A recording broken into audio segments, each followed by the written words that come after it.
Hello दोस्तों। तो स्वागत है आप लोग का STR यानी शॉर्ट टाइम रिवीजन में।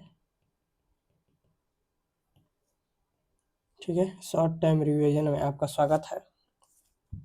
तो हमारा पहला वीडियो हो चुका है परिचय। एक सीरीज हम चला रहे हैं कि कम से कम समय में आपको लाइब्रेरी साइंस का आपको रिवीजन करा सकें, ताकि आप एस्टेट दे सकें और BPSC और TRE 4 में ये वैकेंसी ऐड होती है तो आप दे सकें। ठीक है, तो शॉर्ट से शॉर्ट समय में हम लोग तुरंत जानने की कोशिश करेंगे। तो परिचय हो चुका है, जितना शॉर्ट हो सके उतना शॉर्ट समय में। तो मेरा पहला वीडियो था यूट्यूब पे, जो कि थोड़ा अच्छा नहीं था, लेकिन पहला वीडियो है तो थोड़ा सा गड़बड़ होगा ही। तो आने वाले समय में आपको अच्छा वीडियो देखने के लिए मिलेगा।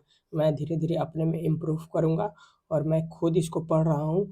तो मैं खुद सोचता हूँ कि कैसे शॉर्ट्स में, एकदम शॉर्ट से शॉर्ट समय में मैं रिवीजन कर सकूं, और जितनी भी जानकारी मुझे मिली है मैं आपको देने की कोशिश करूंगा। तो इसमें हम देखेंगे पुस्तकालय के प्रकार। पुस्तकालय के प्रकार, एक चीज़ इसमें ध्यान दीजिएगा कि पुस्तकालय के प्रकार में क्या होता है ना, कि कई तरह के प्रकार हम लोग, मतलब इर्द गिर्द जितना भी प्रकार मैं बताऊंगा पुस्तकालय का, तो इसी के इर्द गिर्द घूमता रहेगा पुस्तकालय का प्रकार। उसी में से एक पॉइंट को उठा के पुस्तकालय का प्रकार हो सकता है। ठीक है, तो ये ध्यान दीजिएगा कि ये मत सोचिएगा जितना मैक्सिमम हो सके उतना मैं पुस्तकालय का प्रकार बता दूंगा, उसी के इर्द गिर्द घूमता रहेगा। इसमें पैनिक मत होइएगा कि ये पुस्तकालय मुझे नहीं पता है। वर्ड से वर्ड जो पुस्तकालय पूछेगा, उस वर्ड को देखते हुए आप उसका आंसर मार सकते हैं। ठीक है, तो जैसे कि मैं जितना बताऊंगा उसी के अंदर आएगा, ऐसा नहीं है कि उसके बाहर आएगा, उसी के इर्द गिर्द घूमता रहेगा। ठीक है, तो पहला हम लोग देखेंगे,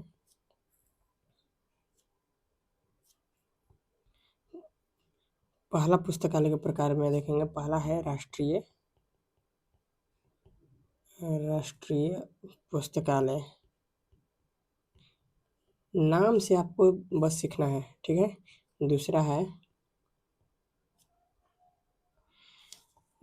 आपका सार्वजनिक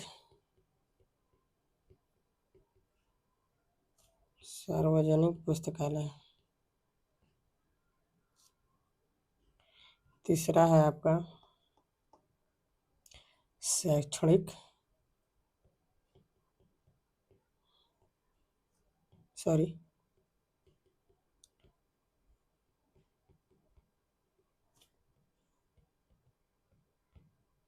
शैक्षणिक पुस्तकालय। चौथा आपका आ जाएगा विशेष पुस्तकालय। पांचवा आपका हो जाएगा डिजिटल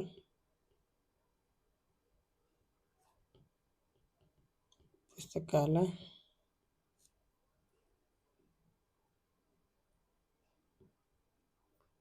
छठवां हो जाएगा आपका सामुदायिक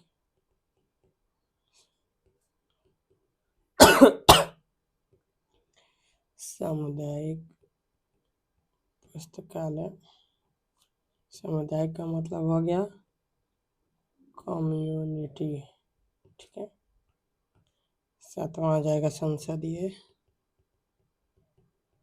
पार्लियामेंटल पुस्तकालय। आठवां आ जाएगा निजी प्राइवेट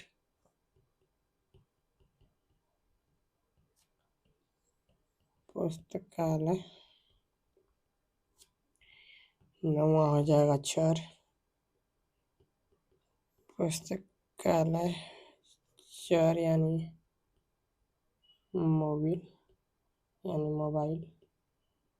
लाइब्रेरी। ठीक है, तो इसी के इतना जितना नौ मतलब लिखवाए हैं मैं पुस्तकालय का प्रकार, इसी के इर्द गिर्द घूमता रहेगा। अब वर्ड से आप लोग कैसे समझेंगे कि ये पुस्तकालय क्या कर रहा है। तो राष्ट्रीय पुस्तकालय मतलब राष्ट्र में राष्ट्र से संबंधित होगा, यानी किसी देश, राष्ट्र क्या होता है, किसी देश से संबंधित होगा, तो उस देश की सांस्कृतिक हो गया। ठीक है, सांस्कृतिक या साहित्यिक साहित्यिक जो धरोहर है उसको संरक्षित जहाँ रखा जाता हो, ठीक है। सांस्कृतिक साहित्यिक जो धरोहर है उसको जहाँ संरक्षित रखा जाता है वो एक प्रकार का लाइब्रेरी हो जाएगा वहाँ पे, ठीक है। तो जैसे कि वहाँ की पुस्तकें हो गए, जैसे भारत में हो गया कि ग्रंथ को जहाँ संभाल के रखा जाता हो, कोई पांडुलिपि लिखा हो उसको, या पत्रिकाएं जो हों पुरानी, उसको जहाँ संग्रहित रखा जाता हो वो राष्ट्रीय पुस्तकालय हो गया। जैसे कि भारत में एक राष्ट्रीय पुस्तकालय कहाँ है, तो कलकत्ता में, ठीक है। कलकत्ता राष्ट्रीय पुस्तकालय, ठीक है। इसको याद रखिएगा कि कलकत्ता का राष्ट्रीय पुस्तकालय याद रखिएगा कि भारत का राष्ट्रीय पुस्तकालय कौन है, तो कलकत्ता राष्ट्रीय पुस्तकालय। अब सार्वजनिक पुस्तकालय का मतलब क्या हुआ कि जहाँ पे पब्लिक पब्लिक डोमेन में आ जाए, जैसे कि वहाँ पे कोई भी वहाँ पे आ सकता है। और सार्वजनिक पुस्तकालय को कहा जाता है कि ये फ्री में उपलब्ध होते हैं। सार्वजनिक या न्यूनतम शुल्क हो गया, जैसे 10-5 रुपया होगा, ये हो गया। और यहाँ पे सभी प्रकार के विषय से संबंधित यहाँ पे रखे गए हैं। और सार्वजनिक पुस्तकालय में हर प्रकार के क्षेत्र से, समुदाय से लोग यहाँ पे यहाँ की पुस्तकों का मतलब पुस्तकें उपलब्ध हो सकती हैं। और ये सबसे बड़ा पुस्तकालय भी माना जा सकता है कि इसमें छात्र, किसान, व्यापारी, कोई भी प्रकार के जो पुस्तकें हैं यहाँ पे प्रोवाइड की जाती हैं, ठीक है। तो जैसे सार्वजनिक पुस्तकालय का एक उदाहरण देख लेंगे तो दिल्ली पब्लिक लाइब्रेरी हो गया, या अमेरिका में कांग्रेस लाइब्रेरी हो गया, ठीक है। तो इसको हम लोग ध्यान देंगे। और शैक्षणिक पुस्तकालय क्या हो गया, शैक्षणिक का मतलब कि समझ जाइए कि शैक्षणिक यानी एकेडमिक, ठीक है। एकेडमिक एकेडमिक से मतलब है कि जैसे स्कूल में जो बच्चे हो गए, कॉलेज में जो बच्चे होंगे, वो सभी प्रकार की, या जो बहाली हमारी हो रही है तो एकेडमिक की ही लाइब्रेरी के लिए हो रही है, पब्लिक लाइब्रेरी के लिए तो हो नहीं रही है बहाली, जो बिहार में आ रही है बहाली। तो इसी को बोलते हैं शैक्षणिक पुस्तकालय, ठीक है। इस प्रकार की पुस्तकालय जिसमें छात्रों और अध्यापकों के लिए मुख्यतः बनाए जाते हैं लाइब्रेरी। विशेष पुस्तकालय का मतलब क्या हो गया कि विशेष से समझ जाइए, किसी एक विषय को लेके, एक संस्था के लिए विशेष पुस्तकालय का मतलब हो गया। जैसे कि इसरो इसरो हो गया, तो इसरो में जो साइंटिस्ट हैं वो पढ़ने के लिए उनको पुस्तकें कहाँ उपलब्ध होंगी, पब्लिक लाइब्रेरी में तो जाएंगे नहीं, शैक्षणिक पुस्तकालय में तो जाएंगे नहीं। तो उनके लिए एक स्पेशल लाइब्रेरी बनाई जाती होंगी, जिसमें सिर्फ इसरो के साइंटिस्ट ही के लिए ही किताबें रखी गई हों और उनके लिए उपलब्ध कराई गई हों। तो ये समझिए कि विशेष पुस्तकालय से मतलब वर्ड को आपको पकड़ के उस पुस्तकालय के बारे में समझ जाना है। जैसे डिजिटल पुस्तकालय, इसमें तो कुछ कहना ही नहीं है। डिजिटली यानी कि ऑनलाइन तरीके से जो पुस्तकालय रखी जाती हों, जो जैसे कि किसी वेबसाइट पे जाके आप वहाँ के पुस्तकें हों। जैसे कि इंडिया का जो एक वेबसाइट है एनडीएल, नेशनल नेशनल आप जाके सर्च मार के देख भी सकते हैं, यहाँ पे आप सभी प्रकार की पुस्तकें मिल जाएंगी।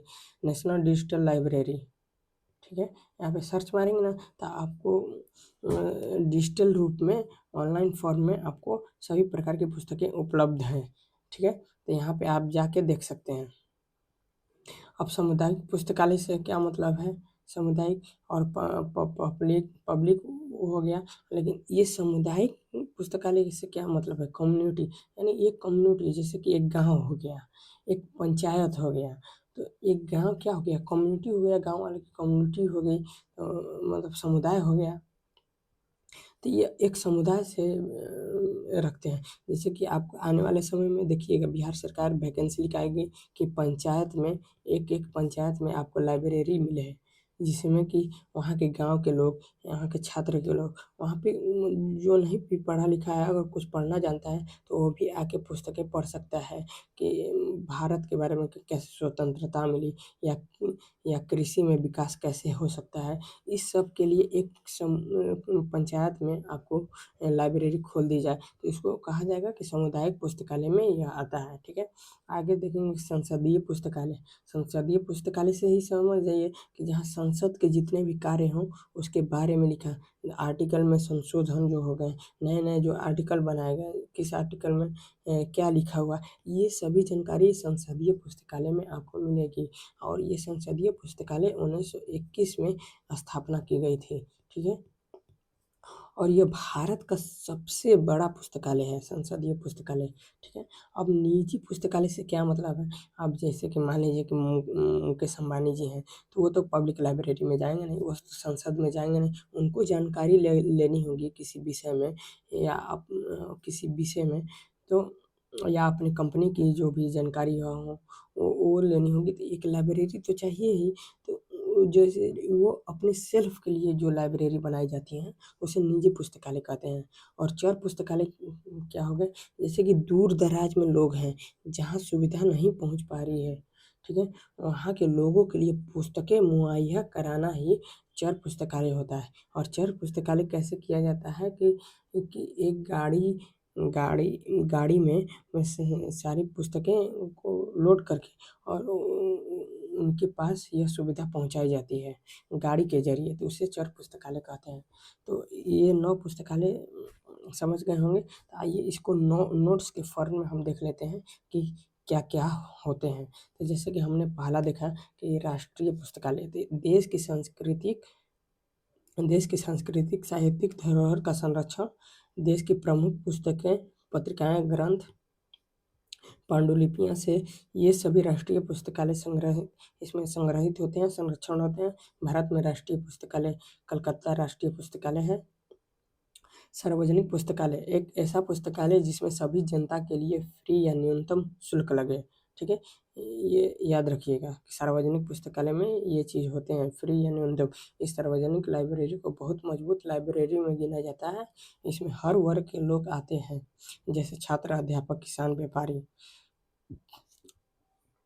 तो दिल्ली पब्लिक लाइब्रेरी जो है वो सार्वजनिक पुस्तकालय है, ठीक है? अमेरिका में कांग्रेस लाइब्रेरी है, सार्वजनिक पुस्तकालय। शैक्षणिक पुस्तकालय वही बताया था कि एकेडमिक लाइब्रेरी। इस प्रकार की लाइब्रेरी छात्रों व अध्यापकों के लिए बनाए जाते हैं। इस तरह के लाइब्रेरी की स्थापना मुख्यतः स्कूल, कॉलेजों में होते हैं। विशेष लाइब्रेरी किसी विशेष लोगों से संबंधित क्षेत्र से विशेष संगठन, संस्था, विषय से संबंधित लाइब्रेरी को विशेष पुस्तकालय कहते हैं। डिजिटल लाइब्रेरी के बारे में आपको बताया था कि एक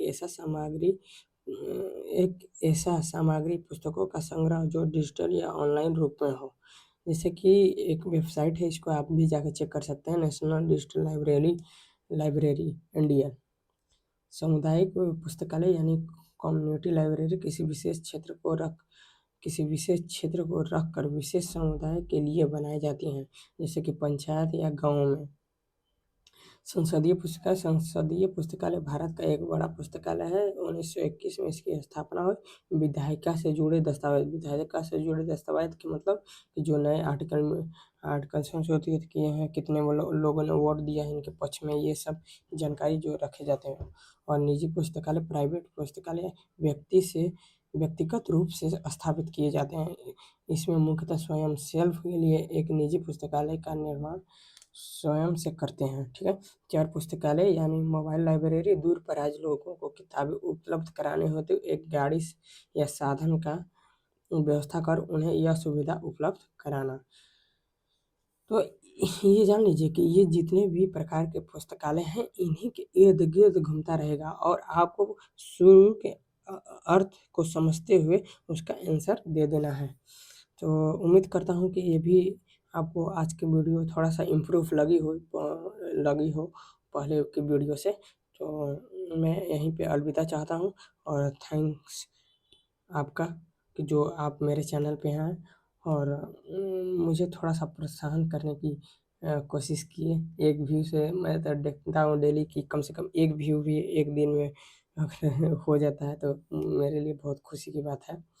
और मैं खुद अपने से ही नोट्स बनाता हूँ और उसको खुद से ही रिवीजन करता हूँ। और मैं सोच रहा था, मतलब पहले मैं सोच रहा था कि मैं इतना नोट्स बना रहा हूँ, रिवीजन फिर से रिवीजन करने के लिए मैं वो किताब को उठा रहा हूँ, तो एक शॉर्ट्स नोट्स क्यों ना बना लूँ और अपने ही वॉइस में उसको क्यों ना स्टोर करके रख लूँ कि मुझे कहीं भी कभी भी ज़रूरत पड़े, मैं एग्ज़ाम देने भी जाऊँ तो सेंटर पे जाऊँ तो मुझे याद आए कि अच्छा इस टॉपिक से मैं देख लेता हूँ, इम्पोर्टेंट है, तुरंत 10 मिनट में रिवाइज हो सके।